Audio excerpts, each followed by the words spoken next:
Martin O'Neill said he would take a couple of weeks to mull over the implications of the Republic of Ireland's harrowing playoff defeat before deciding whether to follow through on the informal agreement he reached a month ago to remain in charge for another 2 years.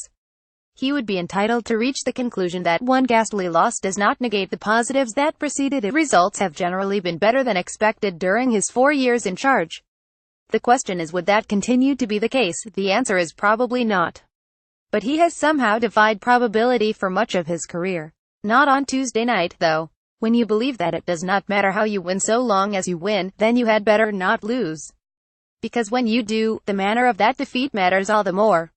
And the manner of the defeat to Denmark 51 on the night and on aggregate, could hardly have been worse for O'Neill.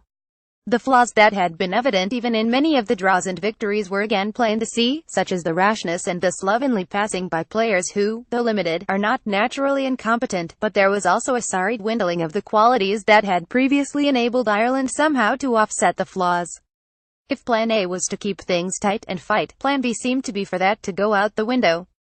Panicky and disjointed, this was a mindless disintegration. So much so that even several of the players vaunted for their sense of solidarity could be seen berating each other as the Danes danced merrily between them. Ireland bottled it in Dublin. So total was the breakdown that this seemed like more than the end of a campaign. It looked like the conclusion to an era too, and not just for a clutch of players in their mid-30s. O'Neill helped to deliver the coup de grace himself with a couple of half-time substitutions that undermined the approach that he had hitherto sworn by. It would be interesting to know whether any of the Irish players were tempted to mount a Daniel De Rosa-style protest when the manager announced that Ireland would try to find a way back into the game by vacating central midfield, gifting space to Christian Eriksen being akin to leaving your car door open and the keys in the ignition when you hear a robber's on the prowl. Risks had to be taken, of course, but this one seemed woefully miscalculated, especially as the player introduced in the hope of giving Ireland supremacy out wide was Aiden Majidi. Aiden Majidi won his 93rd cap against Denmark on Tuesday evening. Photograph Brian Lawless. This was his 93rd cap. Only 6 players in history have won more for the Republic of Ireland. No one has disappointed anywhere near as often. When O'Neill spoke last month about the likelihood of extending his contract, he said the prospect of integrating an exciting crop of young players was one of the factors that appealed most to him. In the first leg, in Copenhagen, he suggested he really meant that when he gave the ultimate show of faith to Callum O'Dowda, starting the 22-year-old, who had impressed on his first competitive start against Moldova last month. But when push came to shove on Tuesday, the manager did not turn to O'Dowda but to Majidi, the tried and unduly trusted.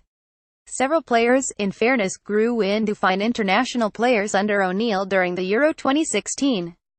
campaign, most obviously Darren Randolph, Robbie Brady, Jeff Hendrick and Shane Long. Only Randolph maintained that standard during the attempt to reach the World Cup. Brady, Hendrick and Long have regressed. So it seemed ominous on Tuesday when several of the players who have improved during the latest campaign made ruinous mistakes, including Duffy and Stephen Ward. It made one wonder further about the sustainability of O'Neill's method. That method appears to owe much to his charisma, which is enhanced by his achievements as a player and as a manager. Tuesday night left a smudge on that record. His charisma, his credibility, is diminished, at least temporarily. Time for some fresh ideas, if not from O'Neill then from someone else. Actually, it is time for a hardening of ideas.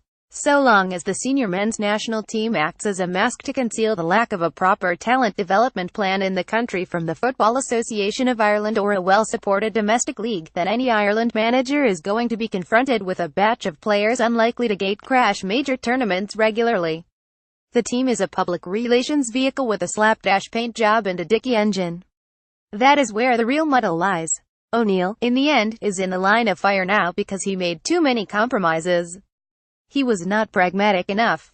He should, for instance, have taken a leaf out of Jack Charlton's book and made sure the grass was left to grow long at the Aviva Stadium before the visit of Denmark, who struggled on Saturday with the unevenness of their own pitch in Copenhagen. Do not give Ireland the team they want. Give them the team they deserve.